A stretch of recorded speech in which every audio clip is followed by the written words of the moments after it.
नमस्कार बंधुरा आमी शुभ्रा सेंस किचेने आपनादेर सकलके स्वागत। आज देखाबो बेगुन दिये एकटा माछेर झाल। तार आगे बोले नेই आमी एकटा बई बेर करेছি अनेक बछरই हलो। বইটার नाम হচ্ছে রকমারি কাবাব। এর মধ্যে যাবতীয় কাবাব লেখা আছে আর লেখা আছে গেস্ট আসলে হঠাৎ করে কি বানাবো সেই কিছু কিছু রেসিপি দেওয়া আছে আর দেওয়া আছে বিভিন্ন টিপস রান্না নানা রকম টিপস। তাতে একটা টিপস আমি শেয়ার করব। এবার চলুন দেখে নেই যে কি মাছের ঝাল করব। দেখুন খুব বড় বড় ট্যাংরা মাছ পেয়েছি, জানেন তো, খুব বড় বড় ট্যাংরা মাছ পেয়েছি আর সাদা বেগুন। তা ভাবছি এই ট্যাংরা মাছ বেগুন দিয়ে মাছের ঝাল করব। খুব সুস্বাদু হয় এই ট্যাংরা মাছ বেগুন দিয়ে মাছের ঝাল করলে। আর কি লাগবে, আর এর জন্য লাগবে আমি এতে কালো জিরে ফোড়ন দেব আর দুটো কাঁচা লঙ্কা ফোড়ন দেব। আর এখানে হলুদ, একটু লঙ্কার গুঁড়ো আর পরিমাণ মতো নুন জল দিয়ে গুলে রেখেছি। জল দিয়ে গুলে রাখলে পোড়ার সম্ভাবনা থাকে না, মাছের ঝোলের টেস্ট ভালো হয়। আর এখানে সানরাইজ সর্ষে পাউডার 2 চামচ, টেবিল চামচ 2 চামচ গুলে রেখেছি। ঠিক আছে, এবার চলুন দেখাই কি করে করব। বন্ধুরা এই মাছটা আমি নুন হলুদ আর সামান্য তেল দিয়ে মাখিয়ে রেখেছি। একটু কাঁচা তেল মাখালে না মাছের তেল ছিটকে ছিটকে আসে, সেটা কম হয়। এটা এবার আমি এখানে ভাজা দেখাচ্ছি,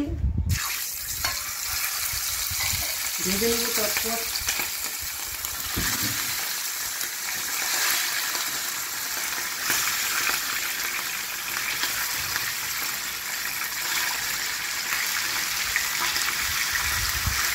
আর এখানে যে কড়াইটা তেল গরম করছি এতে আমি বেগুন ছেড়ে দিচ্ছি। এই বেগুন ছেড়ে দিলাম, বেগুনটা একটু ভেজে নেব, তারপরে কী করে ঝোলটা করবো দেখাবো।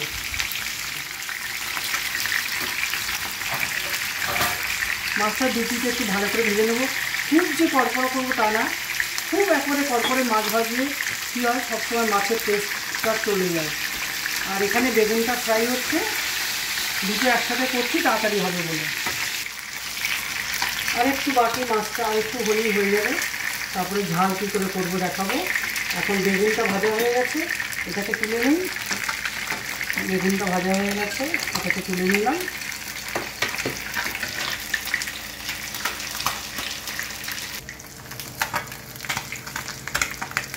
মাছগুলো ভাজা হয়ে গেছে, এবার তুলে নিচ্ছি এক এক করে মাছগুলো, তারপরে দেখাবো ঝালের প্রিপারেশন।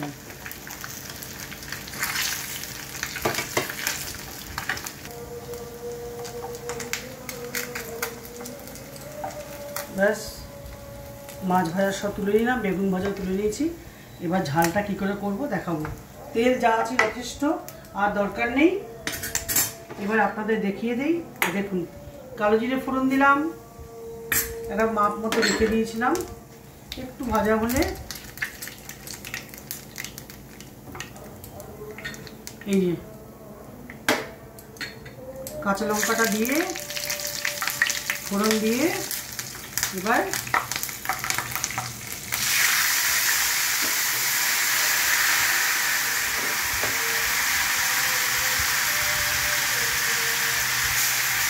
হলুদ, লঙ্কার গুঁড়ো, নুন, মাপ মতো নুন দেওয়া আছে, জল দিয়ে গুলে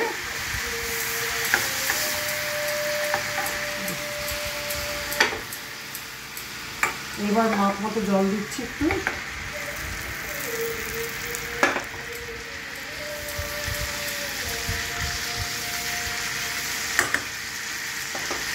জল দিচ্ছি, এবার মাপ মতো জল দিয়ে দিলাম। আর কি দেবো,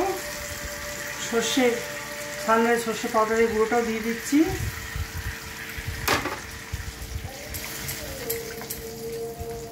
এবার মাছগুলো দিয়ে দেবো।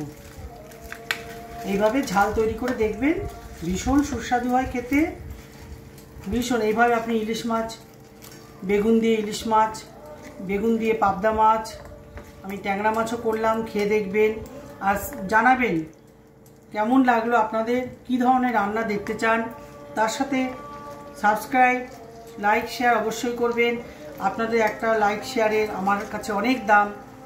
আমি অনেক দূর এগিয়ে যেতে পারবো এবং আমার ভিডিও করতে ইন্টারেস্ট লাগবে। এবার এটা একটু হোক, তারপরে দেখুন ঝোলটা ফুটছে, আর একটু ফুটলে পরে হয়ে যাবে আমাদের বেগুন দিয়ে ট্যাংরা মাছের ঝাল। মাছটা কিন্তু একদম হয়েই গেছে। এই সময় আমি একটু কাঁচা লঙ্কা, সুন্দর একটা লঙ্কার গন্ধ আসার জন্য কাঁচা লঙ্কা, আর কি দেবো, একটু সরষার তেল। গ্যাসটা বন্ধ করে এই সরষার তেল ছড়িয়ে দিলাম। গ্যাসটা বন্ধ করলেও কি হবে, গরম তো আছে, একটু একটু ভেতরে ভেতরে একটু গরম হবে। এবার আমি টেস্ট করে দেখি সত্যি আমি ঠিকঠাক করতে পারলাম নাকি।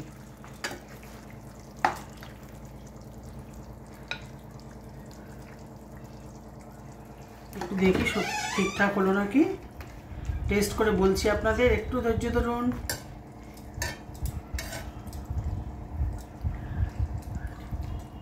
ঠিক আছে, এবার একটু টেস্ট করে দেখি। দেখতে তো খুব সুন্দর হয়েছে, প্রচণ্ড গরম। মাছের একটু নিলাম, সত্যি খুব ভালো লাগছে। আপনারা করবেন, আমাকে জানাবেন কমেন্টসে সত্যি আপনাদের ভালো লাগছে কিনা। আগামীকাল আবার নতুন কিছু নিয়ে আসবো আপনাদের সামনে।